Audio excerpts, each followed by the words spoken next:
بسم اللہ الرحمن الرحیم، السلام علیکم ورحمۃ اللہ وبرکاتہ۔ آج کل تمام انسان پریشان ہیں، وہ سوچتے ہیں جی ڈائٹنگ ہم کیسے کریں، کتنا کھائیں کتنا نہ کھائیں اور کیا نہ کھائیں۔ تو یہ میں ایک طریقہ کار لے کر آئی ہوں سنت کے طریقے سے کہ نبی صلی اللہ علیہ وسلم نے کیا ارشاد فرمایا۔ اگر ہم اس طریقے سے اپنے کھانے کو کھائیں گے تو کبھی موٹاپا بھی نہیں ہوگا اور کبھی صحت بھی انشاءاللہ خراب نہیں ہوگی۔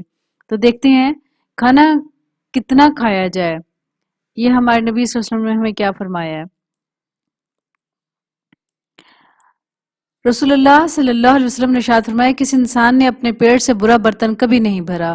ابن آدم کے لیے چند نوالے کافی ہیں جو اس کی کمر سیدھی رکھیں، اور اگر زیادہ کھانا ضروری ہو تو تہائی پیٹ کھانے کے لیے، تہائی پانی کے لیے اور تہائی سانس کے لیے مختص کر دے۔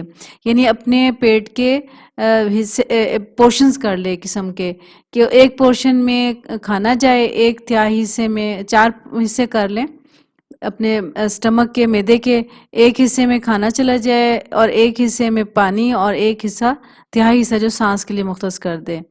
یعنی زیادہ کھانا ضروری نہیں، بہت زیادہ بھی اگر کہیں پارٹی وغیرہ میں کھانا پڑ بھی جائے تو اس چیز کا خیال رکھے کہ اس کے 3 حصے کر لیں معدے کے، تو اس میں ایک حصے میں کھانا اور ایک حصے میں پانی اور تیسرا حصہ مزید جو ہے وہ سانس کے لیے مختص کر دے۔ تو اس سے انشاءاللہ تعالیٰ کبھی بھی موٹاپا نہیں ہوگا اور صحت بھی صحیح رہے گی، اور اللہ کی تمام نعمتوں کو ہم انجوائے بھی کر سکتے ہیں، اور بیلنس ڈائٹ بھی لیں تو انشاءاللہ سب صحیح رہے گا۔ السلام علیکم ورحمۃ اللہ وبرکاتہ۔